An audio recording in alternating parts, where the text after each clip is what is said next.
Assalamualaikum Ustaz Joban. Waalaikumsalam warahmatullahi wabarakatuh. Apa kabar? Sehat Ustaz? Maaf kemarin tidak sampai akhir nih kita temani. Makan enak sehingga puasa Kamis kita kemarin kita batalkan lah. Datang guru besar kita dari Amerika ini. Masya Allah. Ustaz Joban, ini tahun baru ya, luar biasa ini. Apa Ustaz mengingatkan ini di zaman yang semakin semakin Pak Bang Ihsanuddin Nursi Fuka, itu zaman yang sangat-sangat menjadi prihatin buat kehidupan beragama kita di tengah Quran dibakar, terus pembulian terhadap umat Rasulullah di berbagai tempat. Bagaimana Ustaz menyikapi ini sebelum berita langit kita sampaikan sebentar lagi, Ustaz? Silakan Ustaz. Ya, itu tanda insyaallah. Jadi memang kalau kita lihat sejarah, tanda-tanda akan kebangkitan, tanda-tanda Islam itu akan muncul ke permukaan, itu memang banyak sekali tantangannya. Kadang tantangan itu membangunkan, menghanyutkan supaya umat Islam sadar kan. Karena itu kemudian juga kita tidak terlalu sibuk ya menghadapi macam itu, karena dari kisah sejarah Nabi Muhammad SAW tidak berhenti tantangannya. Tapi yang penting kita bagaimana bisa istiqomah, sabar. Ini musiknya masih kedengeran, Mbak? Oh, di belakang masih kedengeran. Background musiknya ya. Dikecilin Bang Fahri. Udah. Sekarang terima kasih Mbak Ustaz Joban. Lanjut. Ya, jadi itu saya kira. Dan dia, karena Allah kan malah bagi kita sebetulnya setiap tantangan seperti itu, pembakaran dan sebagainya, bahwa apa yang Allah firmankan itu benar. Yuriduna liyutfi'u nurallah. Yuriduna, mereka menginginkan, tapi dalam bentuk fi'il mudhari, untuk sekarang dan sampai akan datang. Gitu kan, memadamkan cahaya Allah. Jadi kalau mereka berhenti merongrong Islam, ya kita lalu dengan adil. Itu dia. Kalau ada efek dari sana. Kemarin ya dalam wawancara kemarin di Rasil, saya bilang bahwa pertarungan antara hak dan batil itu akan terus sampai hari kiamat. Sampai hari kiamat. Itu sunnatullah. Yang Allah akan nilai nanti bagaimana sikap kita. Where do you stand? Apakah kita bersikap bersama batil atau hak? Itu dia. Ya, dan diam pun itu nggak selamat. Masya Allah. Itu yang bahaya. Yang bahaya itu ya, jadi cuma kalau kita lihat gerakan LGBT di Amerika Serikat, kemudian kedoliman merajalela di mana-mana, itu karena bukan mereka itu kuat dan banyak, tapi karena diamnya orang-orang yang baik. Ustadz, ini rencana perjalanan di Indonesia kemana saja nih setelah ke Jepang kemarin melihat dakwah di Jepang, dan apakah saya dengar mau ke Jawa Tengah, Jawa Timur, apa sampai Bali atau Lombok, apa bagaimana Ustadz? Ini melihat mencharger diri, gimana Ustadz? Ya, ada beberapa undangan di Semarang, kemudian di Surabaya, Solo, di Jogja, di Purwokerto, dan di Cilacap. Masya Allah. Jawa Tengah, Jawa Timur. Oh, Jawa Tengah, Jawa Timur. Masya Allah. Nah, apa Ustadz berita dari langit yang ingin disampaikan di hari Jumat yang penuh berkah ini, Ustadz? Silakan Ustadz Jabat. Ya. Bismillahirrahmanirrahim. Alhamdulillahirrahmanirrahim. Wassalatu wassalamu ala sayyidina Muhammad wa ala alihi washabihi ajma'in, amma ba'du. Alhamdulillah, pertama saya ingin mengucapkan kepada para pendengar dan penyiar di Rasil, mengucapkan menjadi tahun baru Islam, dan mudah-mudahan tahun baru ini akan membarui kita, iman kita, ketakwaan kita, karena di dalam Islam perubahan tahun itu bukan hanya berubah, tetapi juga kesempatan kita untuk merenung dan mengambil pelajaran dari sejarah yang ada hubungan dengan hijrah ini. Kalau kita lihat Nabi Muhammad SAW itu selalu menghadapi perubahan, selalu bergerak. Dan alam juga begitu. Wa kullun fi falakin yasbahun. Semua planet ini ada yang diam, semua bergerak. Oleh karena itu maka umat tidak mungkin akan maju akan bangkit tanpa mereka bangun dan bergerak. Innallaha la yughayyiru ma biqaumin hatta yughayyiru ma bi anfusihim. Allah tidak akan berubah suatu kaum sampai mereka sendiri berubah. Nah, kalau kita pelajari hubungan dengan hijrah ini, perubahan yang terjadi itu dilalui dengan beberapa langkah. Yang pertama dengan dimulainya risalah. Itu turunnya surat Iqra kepada Muhammad SAW. Artinya seolah Allah menobatkan, mengangkat Muhammad untuk membawa risalah ini. Nah, risalah ini harus dimulai dengan apa? Dengan ilmu Iqra. Kan? Diakhiri dengan wasjud waqtarib. Nah, jadi membaca itu, ilmu itu harus membawa kepada kepatuhan kepada Allah SWT. Iqra kemudian wasjud waqtarib, kalau kita akan dekat dengan Allah Subhanahu wa taala. Yang kedua, gerakan individu. Artinya Nabi mengetahui bahwa untuk mengadakan perubahan itu memerlukan individu yang kuat, yang menjadi kader. Maka diadakanlah center training di universitas yang pertama yang disebut dengan Darul Arqam. Itulah mereka digodok. Meskipun mereka mendapatkan tantangan yang luar biasa. Kemudian setelah mereka yang digodok ini keluar dan Allah menyuruh untuk berdakwah dengan secara jahrian, secara open, itu tantangannya luar biasa. Sampai dibekotkan. Akibat daripada pembekotan itu, ya, Abu Thalib jadi sakit, Khadijah jadi sakit. Dan yang menarik itu Abu Thalib. Abu Thalib ini subhanallah, dia bukan muslim, tapi ikut menderita. Kan? Jadi kalau kita muslim itu tidak ikut memperjuangkan Islam, ya kalah sama Abu Thalib. Dia bukan mau sampai sakit, kurang makan, kurang gizi, meninggal lah Abu Bakar kedua-duanya. Nah, sebagai hiburan ketika itu atas pembekotan dan penyiksaan yang dihadapi oleh Nabi dan umatnya, maka Allah SWT menghadiahkan satu hadiah yang besar, yaitu Isra Mi'raj. Karena Isra Mi'raj ini bukan mukjizat. Mukjizat itu artinya tantangan. Mukjizat ini adalah, Isra Mi'raj adalah gift, pemberian, penghargaan atas perjuangan. Artinya ya Muhammad, kalau penghuni bumi tidak menerimamu, jangan takut. Semua di langit akan menyambut. Nah, dari hasil Isra Mi'raj ini, maka kita ketahui Allah memberikan hadiah salat 5 waktu. Nah, waktu itu sebenarnya tujuannya adalah untuk memperkuat iman tadi. Karena iman dan semuanya itu tanpa ada hubungan yang rutin dengan Allah itu akan melemah. Itu yang kedua. Yang ketiga, harakah ummah. Jadi hijrah Nabi Muhammad SAW dari Mekah ke Madinah itu bukan untuk hanya mencari tempat yang comfortable, tempat yang nyaman, senang. Enggak. Nabi itu pindah ke sana untuk membina ummah. Karena untuk membina ummah itu perlu ada tempat yang tenang, tentram. Maka Madinah adalah the best choice. Oleh karena itu, ada sebuah ayat yang turun. Jadi tidak semua sahabat itu sempat hijrah. Ada beberapa sahabat karena berbagai macam alasan yang tidak sempat berhijrah. Kan ada kisah orang tua, dia rupanya sedih setelah mendengar pahalanya perang Badar. Dia gak hijrah karena tua dia, karena gak mampu. Jadi waktu mendengar itu sedih, dia akhirnya memaksakan diri. Dia berangkat dari Makkah ke Madinah. Tapi di tengah jalan meninggal dia. Allah SWT. Dan itu gak ada yang tahu kan. Tapi Allah mengisahkan orang ini. Masya Allah.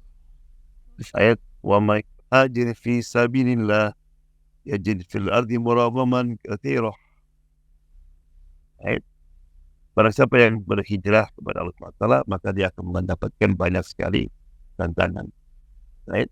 Kemudian barang siapa yang meninggal sebelum dia sampai, maka Allah telah menjamin pahalanya.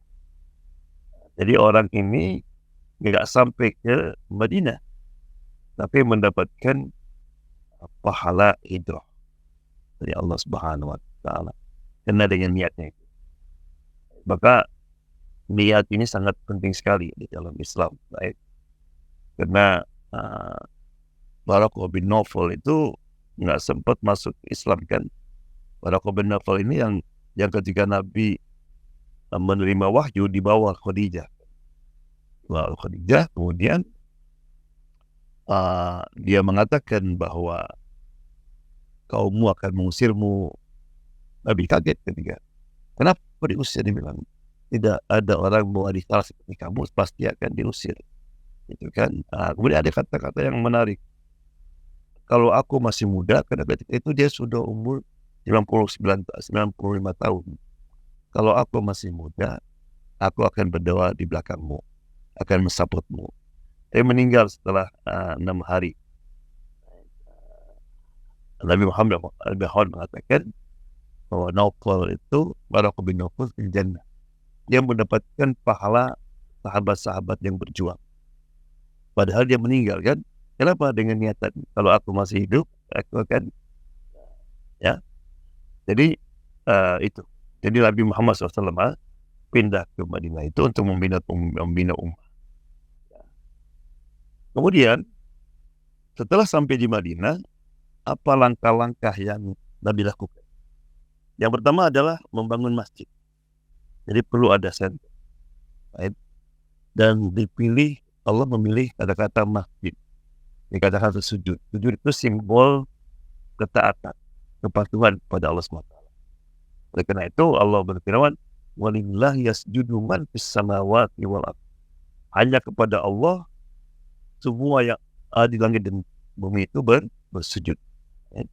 Oleh karena itu, maka umat ini tidak mungkin dia akan berkembang, akan maju tanpa menunjukkan kepatuhan, ketaatan kepada Allah Subhanahu wa Ta'ala. Oleh karena itu, maka masjid dulu itu telah memerankan peranan yang luar biasa. Semua itu graduate, kalau Abdullah bin Abbas dan Mas'ud Bilal itu lulusan dari masjid. Sampai ketika di Baghdad, di Al-Azhar, di Timbuktu, itu fungsi masjid itu luar biasa. Kita sekarang kadang-kadang banyak masjid itu hanya tempat untuk ibadah, seperti gereja.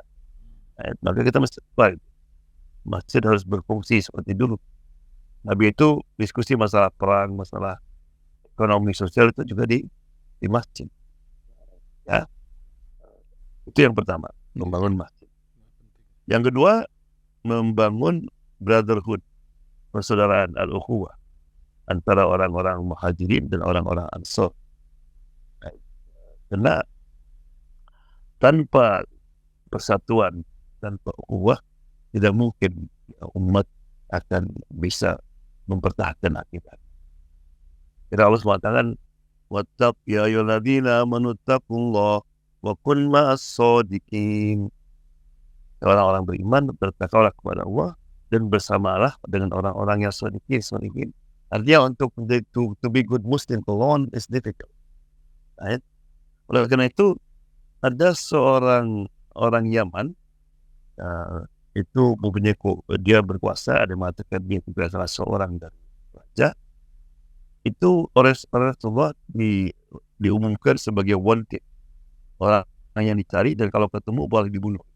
Karena dia banyak membunuh orang-orang Muslim yang tidak berdosa. Jadi dia punya gengsi. Satu hari Thamamah bin Asal ini dia mau pergi umrah ke Mekah. Ada sahabat yang menyergap dia, diambillah dia, dibawa ke masjid, diikat. Sahabat tidak tahu itu siapa. Setelah diikat, dilaporkan Rasulullah, ini ada orang kita nggak kenal siapa, tapi kita ragu. Datang, lihat. Kata Nabi, kamu tahu siapa ini? Siapa Rasulullah? Itulah Thamamah. Kenapa? Boleh kita bunuh? Jangan. Jangan, kata Rasulullah, malah lepaskan, jangan diikat, kasih makanan. Kasih makan. Terus kata Rasulullah tawarkan, ya Tamama, kapan kamu mau tobat, mau masuk Islam? Sama saya masih ragu.